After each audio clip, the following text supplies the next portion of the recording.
Florent Pagny fait le buzz en indiquant favorable à la dépénalisation du cannabis. Florent Pagny a l'habitude de dire ce qu'il pense. Ce samedi 19 octobre, alors qu'il était de passage dans la célèbre émission de France 2.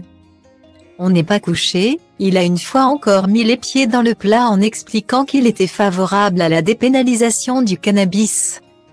Le chanteur est un hédoniste, comme le montre un des morceaux de son dernier album, intitulé Aime la vie. Est-ce pour cette raison qu'il a un goût non dissimulé pour le cannabis?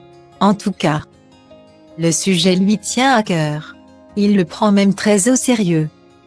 Pendant l'émission de Laurent Ruquier, il a ainsi expliqué ses idées sur la question. On a pu voir à cette occasion que celle-ci était précise et réfléchie. Selon Florent Pagny, il faut légaliser le cannabis, a-t-il argumenté devant Adèle Van Reet et Christophe Onodi-Biot, les chroniqueurs de l'émission, car cela permettrait à l'État de savoir qui consomme quoi et de pouvoir gérer et contrôler la consommation de cette drogue.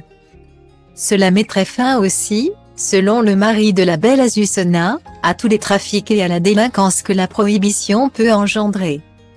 Florent Pagny a saisi cette chance pour dénoncer un interdit qui serait responsable de gros trafics impliquant bandes et gangs.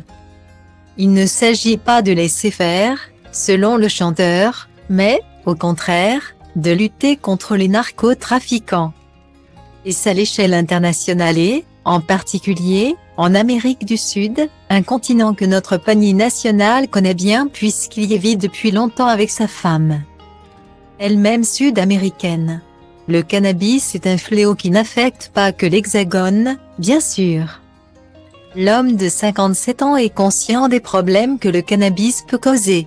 Mais il répond aux objections qu'on pourrait lui faire en mettant en avant le principe de réalité, la consommation du cannabis, avance-t-il, est une réalité, malgré les efforts pour lutter contre cette consommation. Celle-ci perdure, et il vaut mieux donc gérer ce qu'on ne peut pas empêcher, plutôt que de pénaliser les gens. Est-ce que l'autorisation de consommer va multiplier le nombre des utilisateurs? Florent Pagny rassure en disant que la légalisation ne va pas conduire à une consomme de masse. D'autres voix se sont récemment élevées en faveur de la dépénalisation. On pense par exemple à certains du écologiste, dont Éric Piolle. Pour le maire de Grenoble, la dépénalisation mettrait fin au commerce illicite de cette substance. Florent Pagny s'inscrit en fait dans la lignée de nombreux hommes politiques et artistes libéraux, au sens de favorables aux libertés. On se souvient notamment de l'un des morceaux emblématiques de Nino Ferrer, Son cannabis, qui faisait déjà partie d'un album enregistré en 1971. La relation que Florent Pagny entretient avec le cannabis ne date pas d'hier, et il n'a jamais cherché à la cacher. C'est qu'elle lui est bénéfique, selon ses dires. L'utilisation de cette drogue le stabilise, a-t-il déclaré en parlant de l'équilibre auquel il serait parvenu grâce à ce moyen. Invité de l'animateur Marc-Olivier Fogiel, l'ancien coach de The Voice a expliqué en 2016, lors de son passage dans l'émission Le Divan, que cette drogue avait assagi l'enfant hyperactif qu'il était, avant d'ajouter qu'il ne recommandait absolument pas la consommation de cette drogue aux enfants.